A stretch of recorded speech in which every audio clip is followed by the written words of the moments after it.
Today I did a little block addition for a crawl space. I had to come up 7 courses.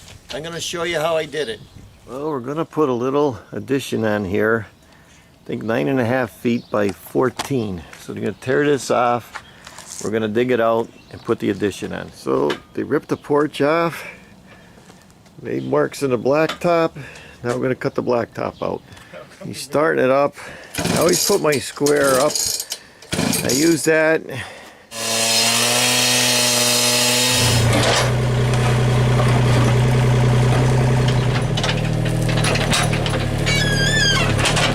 Here's a little problem we ran into. That's where the bottom is being dug. He's got to replace the sewer line, and we're getting over here because there's a chimney. Well, guess what? The chimney don't go down as much as the rest. It looks like it only goes down a while, so we have to leave the dirt around that and pour the footer out here. We were going to pour the whole thing solid, but now we can't. We're just going to pour the footer out here. So we are putting the forms in. You have to have forms anymore. So we have to put forms in. I'm going to talk about a story pole. Anytime you want to find out where your footer is compared to the height of your block, you got to make a story pole. And when I was a kid, the first thing they do is they make me lay everything out dry. So I know when the inspector says he wants an 8-inch footer, and then I know every block is 8 inches all the way up here. So I come up here and I measure 8 inches and I square it. But the question is, can you really trust it that way? I was a kid, it was not allowed to be trusted that way. You would have to lay everything out dry. You get on a brick job, or you get on a block job, everything had to be laid out dry, and then you know whether you're right or you're wrong. So I'm doing it with the ruler like I always do it. We have 7 courses of block work, and it comes up to 56 inches. Now this is what you do when you lay something out dry. The reason I'm showing you this is I see all the experts with the rulers make big mistakes, but the old timers would make you lay it out dry. So I look at my measurements, and I know that all those blocks are right. I know it has to be 56 inches from the footer. So now I got that, and I get my story pole. I know I'm right on those marks. Now I go over and test the footer out. Now I got this story pole with my footer 1, 2, 3, 4, 5, 6, 7 courses. And I go over here. So here I am. That's the top of my footer. See, I got it marked out. Footer 1, 2, 3, 4, 5, 6, 7. That's the type. That's where I have to hit right there. So I know I'm right. I follow my story pole.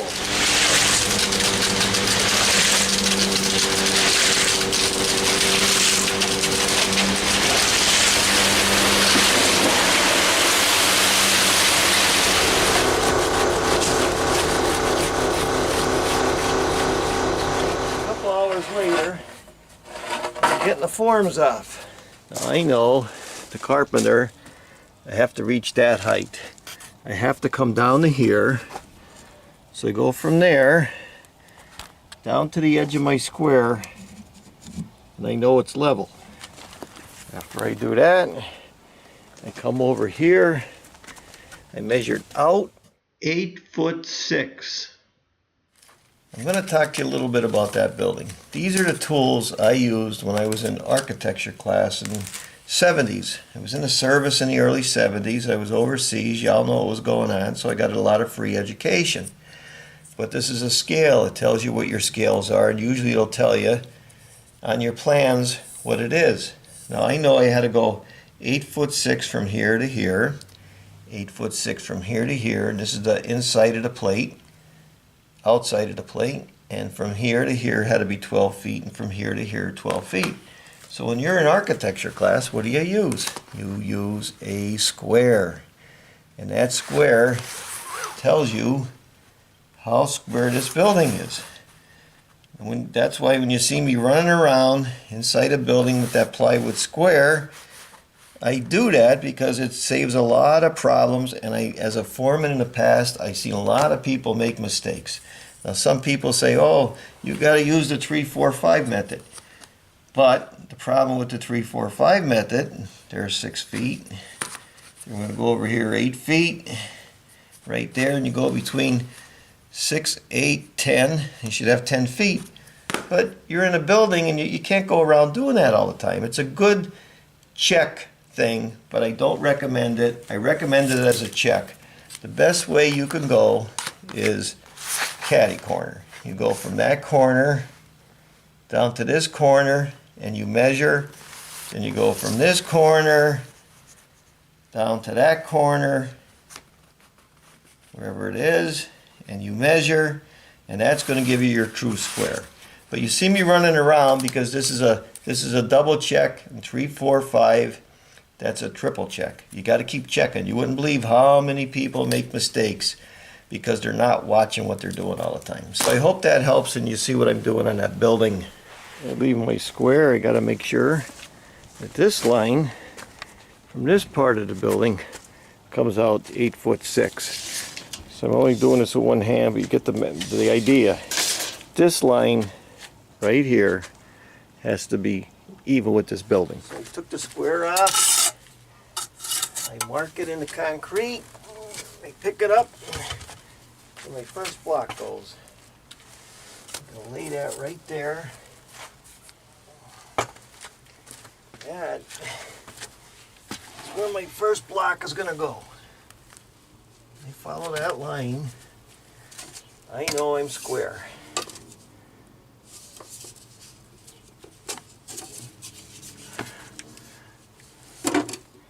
So if this is making sense, I'm 8'6" out from there to there. I'm 8'6" out from there to there. I laid that block, and I go 12 foot from there to there.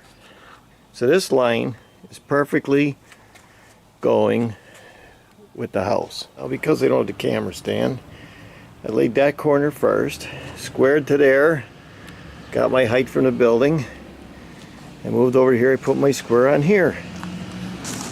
That's how I know I'm good. Also, while the cement is still wet, I could hammer my rebar in. I know exactly where it goes.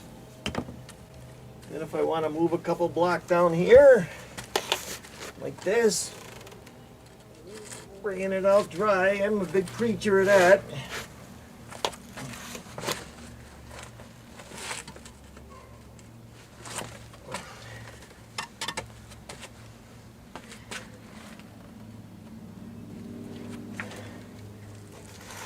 Know where the rebar goes. See that? Lay everything out dry. You don't make mistakes. We know where our blocks are going, so while the cement's still wet, you could put this, lock it in like that. Put a couple indentations. Helps the bottom to stay. Order it. That's it. Meters. I'm using small hole because a big hole is too heavy for me. I'm going to get the cement and put it right on. Beautiful. That's it. Now we got my line up. I just wrapped it around the block. Wrap it around the block. I didn't check my height yet because I know they should be right on.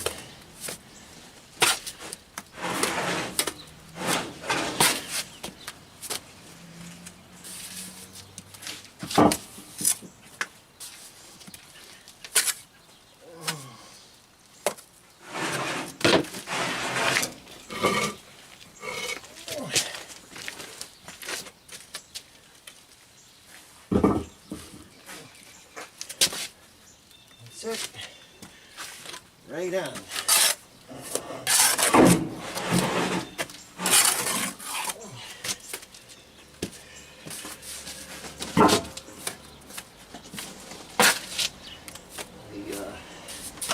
Put 3 trowels in my truck, and now there's none. So I crawl in the back of the truck, and I got this trowel. It's dandy.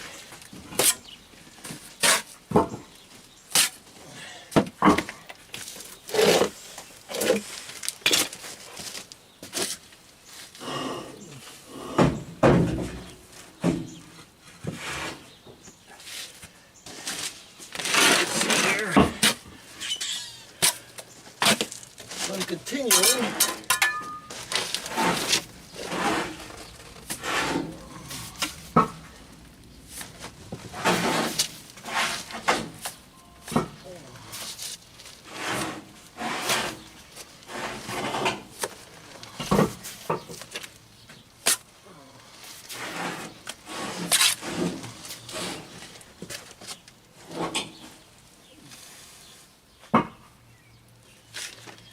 That.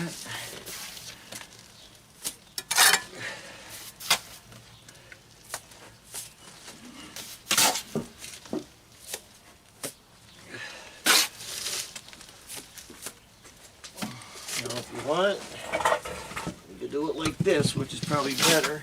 You shake your trowel and it sticks like that.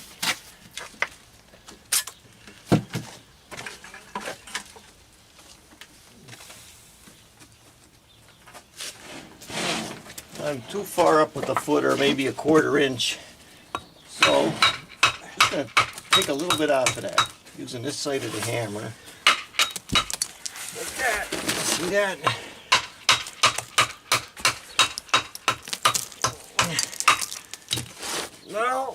Now my block will fit. So now I've got that block. Got the block. Goes right in at the right height. Very good.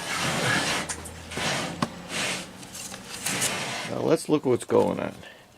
First of all, I have to hit 4 feet. See it? That's my mark right there. So I'm down on my block. I know it's working out.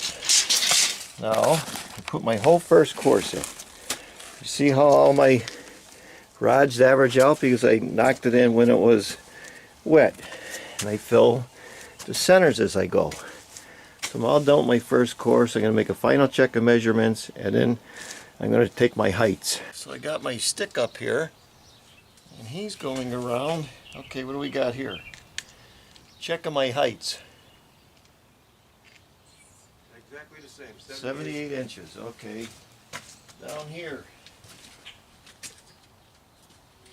78. It's a little high. Just Okay, 78. 16th of an inch. Okay, over here. Right on the money. 78. So everything's level according to the transit right now. So I could actually measure off all the top of these blocks. My last course I'll take another fix. I'm going to talk about that job a little bit. The only reason I took it was because it was 8-inch blocks, and I thought it was easy on my back. Well, it wasn't, so I won't be doing a lot of block jobs no more. But I have 3 parts of this video. The only reason I took it was I wanted to show you the way you do things when you run into certain situations. Now, we cut it out wide enough where I could get behind it and plaster it at the end. You'll see that coming. When we dug it out, we knew the sewer line was there. We were going to dig around it, but then we found the chimney don't go all the way down to where I could have poured the whole footer or the whole pad around it. I wanted to dig it out and make one solid pad, but we couldn't do that. The inspector wanted us to go down 42 inches. Zoning officer wanted it to go down 48. So you go down to 48. They wanted to see the 8 inches forms. Everything has to be formed anymore. In the old days, you just pour it solid, usually the same day you dig it. So laying it out dry. I can't preach that enough, especially if you don't do it all the time. If you do it all the time, it's a different story. But when you get on a job, and I don't do it all the time anymore, I go around a little job like that and lay it out dry. It takes an extra half hour, extra 20 minutes, but I'm right on. You see me hammering those rebar right into the concrete because I knew exactly where they went. I see more people may make mistakes because they won't take the time to lay it out dry. Even when I was in China, we watched them laying out dry and they had story poles on those brick jobs. Squaring it. I did another video on how I square a building. Mike Haduck, the footer and block. You have to look at that. I didn't talk about the 3, 4, 5 method because I don't use it a lot. I'll explain that later on in another video. You see where I chopped the block on this footer. So I went up against the thing, it rose a little bit, so I just chopped the block off a little bit. In the next part of these videos, I'm going to do a lot of different techniques I use, I've always used, the old timers used, everybody used. There's no right way to do masonry work as long as it works. Some guys use certain techniques on some stuff. Different areas in the country use different techniques. It all depends on where you're from, what your traditions are, what you're used to. As long as it works, you're doing good. So I hope you get something out of these videos. Part 2, I'll be going a little farther, and part 3, I'll show you how I finished it up.